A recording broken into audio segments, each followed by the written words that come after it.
Next, I would like to introduce our third speaker of this evening. Her name is Josiane Munyakindi.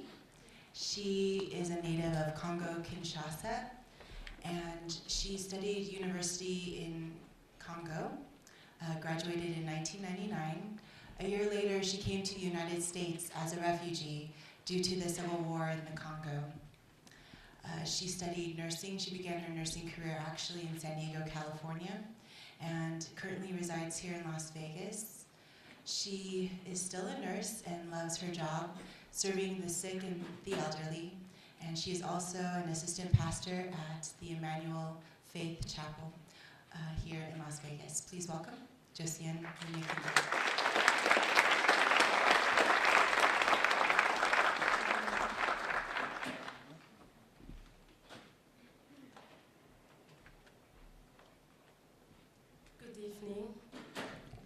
You are welcome in the name of God, and you are welcome in the name of Congo Justice. You know, as my sister said, I'm a pastor, so that means you are expecting me to talk more about spiritual side. You know, when they rape your wife, sister, children before, in front of you, they are taking a power in you. Because as a mom, I cannot face my children. As a mom, I cannot face my husband. I'll be running away from them. And because of that, many families, they are destroyed. The rape is like nothing in Congo. Our children, they are taking them, they are using them, give them drugs so they can be able to use them to accomplish the evil desire. Like you saw the video, they say, Congolese, we don't eat diamond, we don't eat gold. The reason I'm here is because I ran away from my country. I wasn't safe. Why? Because there is no peace. Why? Because people want to divide Congo because of the diamond, gold. Why those people can just go and make a legal business so people from Congo can get something and all of them also can get something? Why they are killing them? Why they are destroying them? We all know how children, they are our tomorrow. If they kill all the youth, all the children in this country, I believe we're gonna have a week tomorrow. There's no hope for tomorrow. Because ask yourself, if you get old, who's gonna take over? Of course, it's our children. That's why we wanna prepare them. We wanna educate them. But in Congo, it's a different story. I ask myself, why they don't talk about what is happening in Congo? And I want you also to ask yourself, why? We all know today, why? Because they need some gold, some diamond. They know they are wrong because they say they are guilty. So that means they know they are wrong what they are doing. Why they cannot stop when you know what I'm doing, I'm wrong? they cannot stop because they want to still going and steal. I really thank God because He's a merciful God. He doesn't like people to die. He always gives an opportunity to His people to change. And I believe you and I coming together, God is giving them another opportunity to fix things because it's not too late. Congolese are tired. They cannot even scream anymore. They are losing their hope. They need you.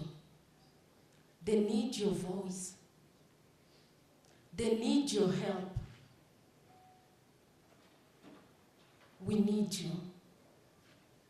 Let us come together and make things right. Rebuild Congo, like they say. Congo, they can survive. They can help themselves. They can even help the neighbor. Only if we help them. Only if we rebuild Congo. Only if they have peace. They always say, two wrongs don't make a right. Those people who go there to kill and steal, they know they are wrong. And tonight, you and I, we know the truth. We know also they are wrong. I want you to ask yourself, what can you do? Because now you know the truth. If you don't do anything, you will be wrong also. I will be wrong also if I don't do anything. It hurts. My sister, back home, one day she came, she was running. I said, what happened? She said, oh, those police, they were close to rape me. I said, why? I said, I don't know. Myself, when I came in this country, I hate police. I didn't want to see them because of what I saw in my country. For me, police is not someone who's going to help you. It's not someone who's going to protect you. Because back home in my country, there are those people who destroy. But here when I came, they told me, police is the one who's there for you. It took me 2 years to believe that. It took my children also 2 years to believe that. Please, we need your help. I thank you for coming, and I believe you are not wasting your time, because the Bible says, what you sow, you will reap. God bless all of you.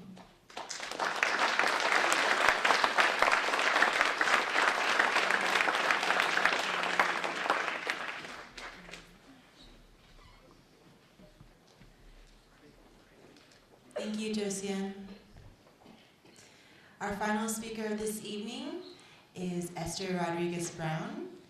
She is originally from Barcelona, Spain, and she has always been concerned and involved in social issues and has spent time with inmates in jail, with youth in juvenile facilities, both here in Las Vegas and in North Carolina. She also has a degree in criminal justice from the University of Phoenix. as well as being widely involved in the Spanish community here in Las Vegas. Esther has co-founded the organization, the Embracing Project, whose vision is to unite youth, particularly those here in the United States who are involved in gang activity, with youth who are involved in being child soldiers who suffer from that violence. And her vision is to unite them, that they can share their experiences together and heal each other. Please welcome Esther Rodriguez-Brown.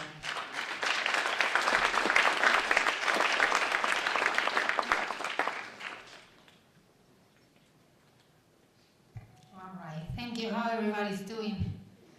All right, it's very emotional, right? So let's take a deep breath. Okay, well, people ask me, why kids kill each other, or why people kill each other, why men do such bad things to women in other countries. I travel to Liberia too every year. With the Embracing Project, we teach the similarities between gangs and genocide. And personally, I believe that a silent genocide is going on in many countries, including the United States. We take kids from here to Liberia and to do humanitarian work, kids that are involved in gangs. And we have different projects over there. We work with women that have been raped during the Civil War. And we work with a group of former child soldiers and their rehabilitation. And the kids from here that are also in process to be rehabilitated from their experience in gangs, they share experience, and for me, it's a way to heal each other. So when they asked me today to speak here, I was honored to do so because, first of all, I'm from Spain, and as everybody knows, probably, we are one of the colonized countries. We did a lot of bad things in South America and everywhere, so I'm paying my karma by giving back. So. But